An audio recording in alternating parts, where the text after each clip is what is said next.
Hello दोस्तों, नमस्कार। एक बार फिर से स्वागत है आपका जीके स्टडी हब चैनल में। तो आज हम एक और नया प्रैक्टिस सेट शुरू करते हैं। इसमें हम 25-26 क्वेश्चन जो भी होंगे ये हर एग्जाम्स के लिए काफ़ी महत्वपूर्ण है। तो सीधा सेट पे चलते हैं हम। पहला क्वेश्चन है जैसे कि ए राकेश यहाँ आओ। तो ये इस वाक्य में हमें बताना है कि कौन सा कारक है। ठीक, सबसे पहले तो जो ए राकेश यहाँ आओ इसमें है हमारा संबोधन कारक चिन्ह है। अब हम बताते हैं कि कारक के कितने भेद होते हैं। देखो 4 तो यहाँ पे है, अधिकरण है, 8 भेद होते हैं। 4 यहाँ पे हैं, अधिकरण हो गया, कर्ता हो गया, कारण हो गया, संबोधन हो गया। ठीक, उसके बाद एक होता है कि हमारा कर्म कारक होता है, उसके बाद एक कर्म कारक होता है, उसके बाद तो होता है हमारा संप्रदान, उसके बाद होता है एक अपादान, एक होता है इसमें अपादान, और एक होता है इसमें एक और बचा इसमें अपादान, संप्रदान, कर्म, और एक होता है इसमें कर्ता, है ना। तो ये होते हैं कर्ता कारक। तो लिखा है इसमें कर्ता भी हो गया, कर्म भी हो गया, करण कारक भी हो गया, संबोधन भी हो गया, अपादान भी हो गया, एक होता है संबंध, है ना। तो कारक के अगर पूछेंगे तो कारक के कितने भेद होते हैं? 8 भेद होते हैं। और इसमें अगर सही आंसर होगा तो इसका आंसर होगा बी। मीठा का भाववाचक संज्ञा होगी। तो मीठा जो शब्द का अगर हम इसका भाववाचक बनाएंगे मीठा का, तो इसमें एक ही शब्द इसमें सही है, वो है मिठास। तो मीठा का भाववाचक संज्ञा क्या होगा? मिठास। मीठा का हो जाएगा मिठास। नेक्स्ट क्वेश्चन देखते हैं हम। मुझे किस प्रकार का सर्वनाम है? तो मुझे जो ये मुझे शब्द लिखा है इसमें हमने सर्वनाम बताना है। तो ये किस प्रकार का सर्वनाम हो गया? ठीक, तो ये हो गया हमारा उत्तम पुरुष। इसमें मुझे, मेरा, मैं, ये सब कैसे में आते उत्तम पुरुष में। उसके बाद मध्यम पुरुष हो गया तुम, तुम्हारे, तेरे, है ना। तो ये हो गया मध्यम पुरुष। और अन्य पुरुष में होते वह, ये, वो, ये सब आते हैं अन्य पुरुष में। नेक्स्ट है मीरा ने आधा लीटर दूध पी लिया। इसमें हम विशेषण की बात करते हैं कि मीरा ने कितना दूध पी लिया? आधा लीटर दूध पिया। ठीक, अब इसमें विशेषण की बात करते हैं। तो विशेषण कैसा होगा? इसमें गुणवाचक। तो गुणवाचक होगा या संख्यावाचक होगा, परिमाणवाचक होगा या सार्वनामिक विशेषण होगा। तो दोस्तों इसमें सही आंसर होगा हमारा परिमाणवाचक हो गया।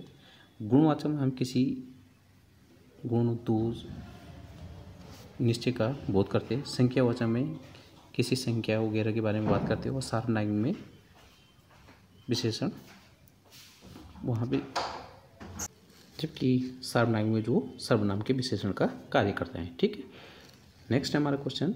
निम्नलिखित में से किस वाक्य में सकर्मक क्रिया है? तो इसमें बताना है कि किस में सकर्मक क्रिया है। जैसे ऑप्शन है इसमें राम दौड़ा, मैं रुक गया, खिलौना टूट गया, और उसने कार बेची। तो इसमें हमने सकर्मक क्रिया बतानी है, सकर्मक। तो ये हो गया हमारा उसने कार बेच दी। नेक्स्ट होगा हमारा कृतवाच्य। वाच्य भी 3 प्रकार के होते हैं। एक होता है कृतवाच्य, भाववाच्य और कर्मवाच्य। ठीक, लेकिन इसमें अभी कृतवाच्य की बात की जा रही है। तो कृतवाच्य क्या हो गया? तुलसीदास ने रामचरितमानस लिखी। तो तुलसीदास ने क्या लिखी है? रामचरितमानस लिखी। जहाँ पर भी नए कारक चिन्ह होता है वो हमेशा क्या होता है? कृतवाच्य में लगता है।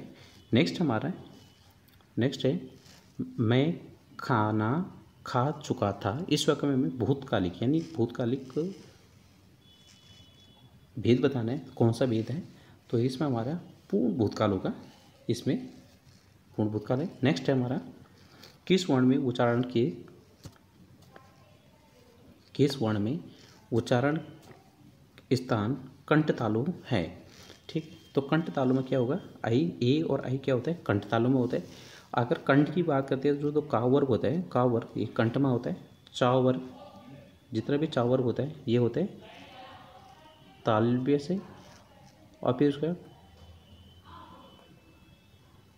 फिर टावर होता है जो ये मूर्धा से होता है।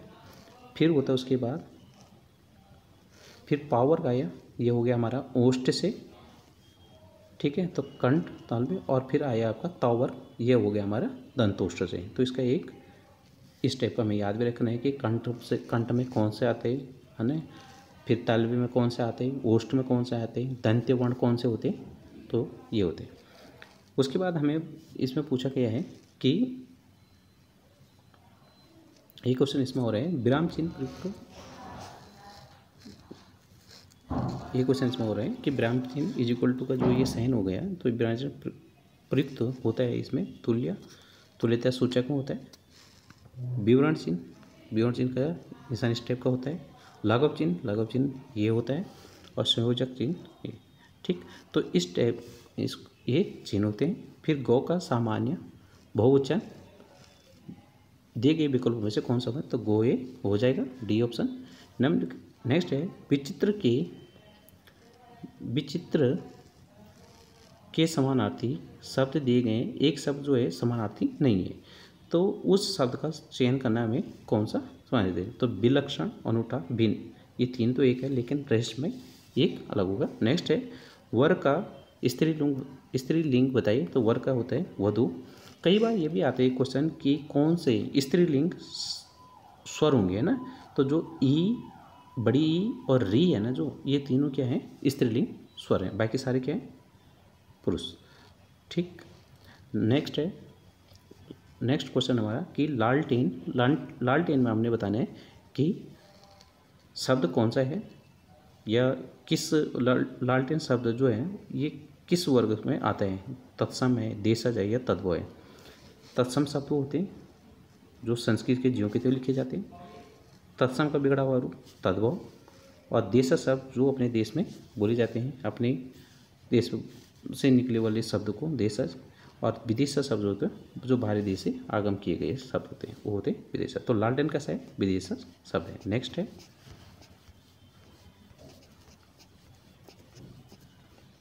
क्वेश्चन हमारा नेक्स्ट क्वेश्चन है अविकारी शब्द। अविकारी शब्द क्या होता है, तो अविकारी शब्द होते हैं अव्यय जो होते हैं वो क्या होते हैं, अविकारी शब्द होते हैं। अच्छा, अविकारी शब्द क्या होते हैं कि जिसमें लिंग, वचन और कारक के अनुसार जब कोई भी परिवर्तन नहीं होता जिनमें, उनको क्या कहते हैं, अविकारी शब्द कहते हैं। और अगर हम इसमें बताएं तो अविकारी शब्द के क्रिया विशेषण जो होते हैं वो चार होते हैं। कौन कौन से, एक होता है संबंध क्रिया विशेषण, जो अविकारी शब्द होते हैं वो होते हैं चार प्रकार के। नंबर एक हो गया क्रिया विशेषण, नंबर दूसरा हो गया संबंध बोधक, तीसरा हो गया समुच्चय बोधक, और चौथा हो गया हमारा विस्मय आदि बोधक। तो ये क्या होता है, विस्मय बोधक। तो ये क्या होते हैं, चार प्रकार के अविकारी शब्द होते हैं।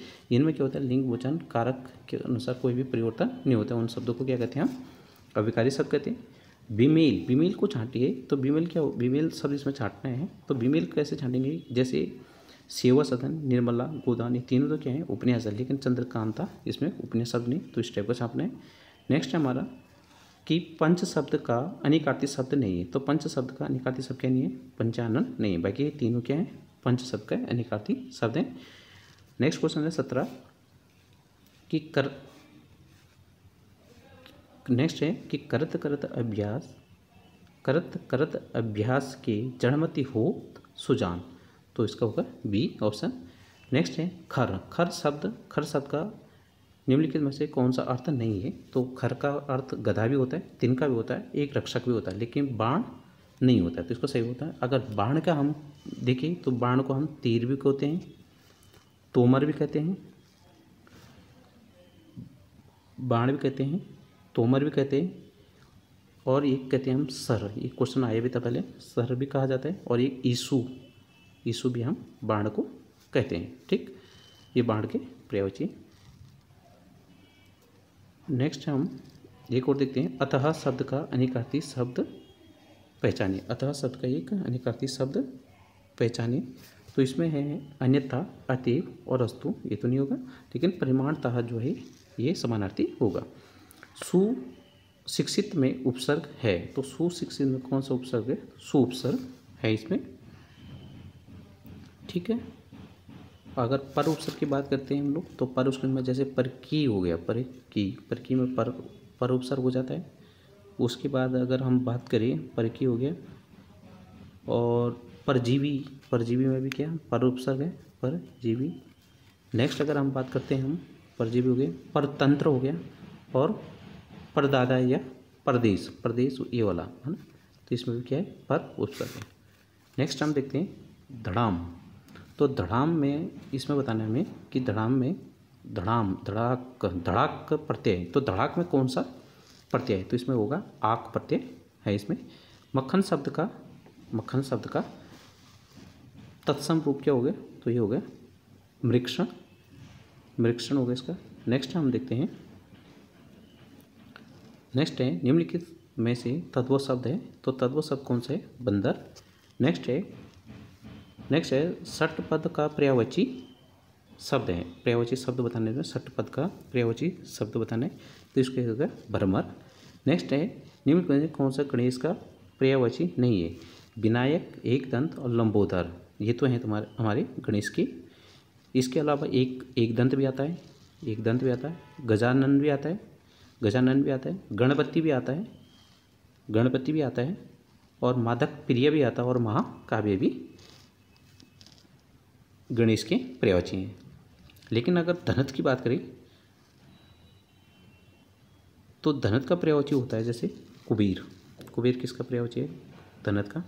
उसके बाद हो गया हमारा कुबेर बोलते हैं, यक्षराज बोलते हैं, यक्षराज हो गया, या धनपति बोलते हैं, धनपति होते हैं, अंकलेश हो गया, अंकलेश हो गया, या धनपाल हो गया, तो ये क्या होते कुबेर के या धनत के पर्यायवाची। नेक्स्ट है हमारा दिए गए शब्द की वर्तनी शुद्ध है, तो दिए गए शब्द की हमें वर्तनी बतानी है, तो इसकी हो गई हमारी दिए गए शब्द में सच्चिदानंद एक सही है, लेकिन अगर सर्वोत्तम नहीं होता है तो क्या होता है, सर्वोत्तम होता है, इसमें संसारिक नहीं होता है, सांसारिक होता है, और कीर्ति नहीं होता है, इसमें छोटी ई की मात्रा आएगी। तो ये थे हमारे आज के 25-26 क्वेश्चन। आप भी ज़रूर बताना दोस्तों कि आपको कैसा लगा, और आगे हम ये वीडियो कंटिन्यू करेंगे। धन्यवाद।